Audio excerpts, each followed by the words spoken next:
Salut à tous, bienvenue sur la chaîne, très content de vous retrouver pour cette vidéo consacrée à deux produits HomeKit de la marque Aqara. Alors ces deux produits ne sont pas forcément très récents puisqu'ils sont sortis il y a quelques mois déjà. Je vous propose la G3, c'est une caméra qui fait office d'hub, j'avais testé la G2 qui marche toujours très bien, mais celle-ci a donc quelques avantages supplémentaires, notamment la possibilité de tourner à 360 degrés.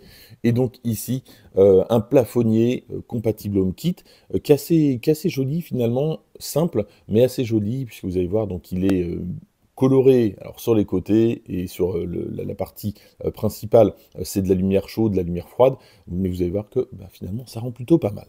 Alors cette caméra a quand même pas mal d'avantages, hein. Elle est compatible HomeKit, HomeKit Secure, et avant de faire tout ça, on va quand même devoir l'installer dans l'application Aqara. Et autre point important, hein, cette caméra fait office de hub, donc vous allez pouvoir lui adjoindre tous vos produits Aqara. L'installation n'est pas très compliquée, donc une fois que vous avez téléchargé l'application Aqara, vous allez appuyer sur Ajouter un accessoire, vous sélectionnez votre G3, donc la voici, et vous suivez les instructions. Ça va générer un code QR que vous allez scanner devant votre caméra, vous allez approcher le téléphone, et puis une fois que c'est fait, vous allez scanner le code qui se trouve sous la caméra, et là donc il n'y a vraiment plus qu'à suivre. Je vous conseille vraiment d'utiliser l'application Aqara parce qu'il y a énormément d'options supplémentaires que vous ne retrouvez pas dans HomeKit, notamment la possibilité de bouger tout simplement la caméra. C'est une caméra 360 degrés. Alors en horizontal, hein, vous n'allez pas pouvoir monter très haut ou très bas, c'est simplement de l'horizontal, mais en tout cas c'est quelque chose que vous ne pouvez pas voir depuis l'application maison. Il y a quelque chose que j'aime beaucoup, c'est les positions. Alors on va pouvoir déterminer certaines positions, donc si par exemple vous l'avez dans votre salle à manger, vous allez pouvoir déterminer des positions télé, etc. Moi, alors là, j'ai appelé cette position Schtroumpf. Donc si je me décale un petit peu vers la droite, donc là, je quitte la position en question. Je vais peut-être me mettre un petit peu plus, voilà, à droite. Alors je peux très bien enregistrer cette position également, hein, mais si je vais là, donc j'ai ma position Schtroumpf, je clique dessus et regardez automatiquement, je vais revenir à cette position, c'est très pratique, par exemple dans votre salle à manger, si vous voulez jeter un coup d'œil sur certains éléments d'un seul coup, et ça c'est des fonctions qu'on ne retrouve pas sur toutes les caméras. On a évidemment des basiques, la possibilité d'enregistrer donc un bout de film si vous en avez besoin, de prendre une photo évidemment. On a, alors écoutez... Petit test. Petit test. 1, 2, 1, 2. Donc un son puissant et assez clair. On a la possibilité de mettre en veille la caméra, voilà, donc là ça l'éteint, donc vous n'êtes plus filmé. Ça va se repositionner. Donc là, l'enregistrement de photos si vous avez besoin. Et puis évidemment des grands basiques, hein, notamment la possibilité simplement d'écouter ce qui se passe dans la pièce. On a également du PIP, alors vous allez pouvoir détacher la vidéo simplement dans l'application Aqara.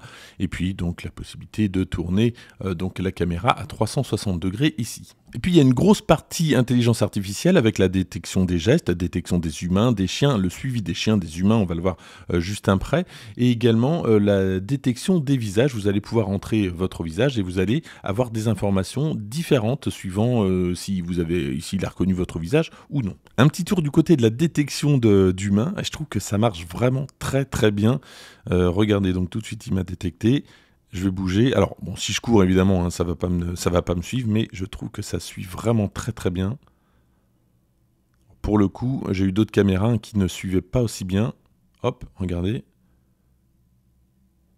Donc bravo de ce côté-là pour la détection de mouvement. Donc ça fonctionne avec les humains, mais également avec les animaux. Je trouve que le capteur vidéo est quand même pas mal, hein. Ici, je suis dans une pièce qui n'est pas du tout éclairée, alors à part cette petite lumière rouge, hein, mais il n'y a rien du tout. Je suis en contre-jour et pourtant, j'ai quand même pas mal de détails. La résolution, donc c'est 2K, 1080p, et je trouve que la qualité d'image est plutôt... assez nette, donc c'est un point positif. Autre point positif, c'est la reconnaissance de visage. Regardez, je passe dessus, alors c'est très rapide, hein. Reconnu Juju, donc je me suis identifié en tant que Juju, et donc là j'ai d'autres informations qui me disent que quelqu'un a été détecté. Mais en tout cas, donc j'ai bien toutes mes notifications, alors j'en ai mis beaucoup, hein, dès qu'il y a un mouvement, dès que quelqu'un a été reconnu, bref, donc c'est pour le test, mais regardez, donc j'ai bien que j'ai été reconnu, donc je trouve que ça marche plutôt pas mal, ça détecte très bien, ça suit très bien, pour l'instant c'est un sans faute. Et encore plus impressionnant, en tout cas c'est mon avis personnel, ce sont les automatisations, donc je vais dans automatisation, j'en ai déjà créé 2, je fais un plus, voilà, je clique sur plus, pardon, et donc je peux faire si il se passe quelque chose, alors il se passe quelque chose, et tout simplement, je lui ai dit, lorsque je fais un geste, tu vas allumer mon plafonnier qu'on va voir juste après. Donc j'ai fait un premier test avec 2 doigts, et puis après 5 doigts pour allumer et éteindre, donc ça peut faire la même chose, regardez, ça marche super bien. Alors à noter hein, qu'il ne faut pas être trop près non plus, pas trop loin non plus, à 3-4 mètres ça fonctionne sans souci, mais en tout cas moi j'aime beaucoup. Concernant la détection de mouvement, alors là je l'ai mise à son maximum, c'est-à-dire que comme je vais vraiment tout doucement, je voulais voir si ça me détectait, et ça m'a détecté, vous voyez, là c'est en train de me détecter, c'est bon, je suis détecté, et donc en gros, alors ça marche pas à tous les coups, mais généralement hein, c'est plutôt bon pour la détection de mouvement quand c'est mis au maximum. Et puis avant de passer au plafonnier, hein, l'avantage de ce produit évidemment, c'est qu'il est compatible HomeKit et HomeKit Secure, c'est-à-dire que vous allez pouvoir l'ajouter et gérer toutes vos caméras depuis la maison, donc avec tous les avantages, l'enregistrement, etc. Et également, tout ce qui va avec les produits HomeKit. Là, vous avez vu, les automatisations sont réservées aux produits Aqara. Alors, ils sont pas très chers hein, généralement, donc vous allez peut-être en avoir pas mal. Mais bon, c'est pas mal de le mettre dans HomeKit pour gérer d'autres lumières. Par exemple, la lumière qui est au fond, hein, c'est pas une lumière Aqara, elle est HomeKit, donc je vais pouvoir la gérer avec cette caméra. On passe maintenant à la partie plafonnier, vous l'avez vu, j'ai donc un plafonnier Aqara qui a réagi à l'automatisation de tout à l'heure. Pour l'installation, hein, c'est relativement simple, la conception est très classique et le poids du produit est de 2,8 kg. Pour l'installer dans l'application Aqara, c'est vraiment très simple, hein, vous l'allumez, il n'y a pas de connexion HomeKit, hein, vous l'allumez, c'est détecté, et ensuite ça va être ajouté automatiquement à l'application. Vous allez pouvoir ensuite, depuis le hub, donc la caméra précédente, l'ajouter à votre environnement maison.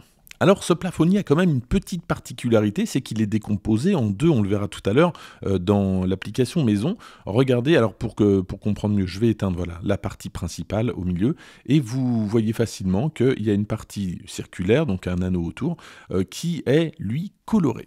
Alors là, je suis en train de changer les couleurs manuellement depuis l'application maison, mais il y a une possibilité d'avoir des couleurs, on va le voir juste après, qui changent automatiquement, mais là, il faudra être dans l'application Aqara. Alors, on a 16 millions de couleurs, donc bon, en tout cas pour la partie périphérique, et concernant donc la principale lumière, on a donc des teintes qui vont de 2700 Kelvin à 6500 Kelvin, et le constructeur, alors là, j'ai pas testé évidemment, hein, annonce 50 000 heures de durée de vie pour cette lampe. Et puis pour terminer avec les spécifications, tout à l'heure je vous disais qu'elle pesait 2,8 kg. Ses dimensions sont de 50 cm de diamètre, un petit peu moins, et de 7,5 cm de hauteur. Tout à l'heure, je vous parlais de l'avantage de passer par l'application Aqara. Alors évidemment, l'application maison a pas mal d'avantages également, mais regardez donc ce qu'on peut faire avec Aqara, ce qu'on ne peut pas faire avec maison, tout simplement, d'avoir un anneau lumineux qui change. Alors regardez, qui a des petits mouvements, voilà, comme ça. Donc c'est assez joli. Donc si vous éteignez la partie principale, vous pouvez avoir une ambiance assez sympa. Dans l'application maison, donc on a deux types d'éclairage, le principal sur la gauche et donc le secondaire sur la droite. On peut donc avec l'éclairage principal donc modifier les teintes, c'est ce que je vous disais. Et puis surtout, on a même l'éclairage adaptatif qui est disponible. Pour ceux qui auraient oublié ce que c'était que l'éclairage adaptatif, hein, c'est tout simplement un éclairage qui va varier au fil du jour. Et donc à droite, voici l'éclairage secondaire. Celui-ci, on va pouvoir le piloter avec tout plein de couleurs. Un petit peu moins quand même qu'avec l'application Aqara. Un petit coup d'œil justement sur cette application et donc la fonction dont je vous parlais tout à l'heure, vous voyez donc il y a quelques scènes prédéfinies que vous allez pouvoir utiliser, alors uniquement avec cette application. Voilà ce que je pouvais vous dire sur ces deux produits. Alors j'aime beaucoup les deux produits, alors notamment cette petite caméra en forme de chat. À l'intérieur, on peut ajouter une carte SD. Et puis, on a une connectique USB-C, ce qui est assez rare pour les caméras. Et puis surtout, hein, ce qui est bien avec les produits Aqara, c'est que généralement, c'est de bonne qualité, c'est compatible HomeKit, et surtout, donc, vous avez une galaxie, mais c'est incroyable le nombre de produits qu'ils ont, donc vous allez pouvoir connecter tout ça. Merci en tout cas d'avoir suivi cette vidéo jusqu'au bout. Si les produits vous intéressent, je vous mets tout ça dans la description. En attendant, n'hésitez pas à liker cette vidéo, à la partager, à vous abonner, et moi je vous dis à très bientôt.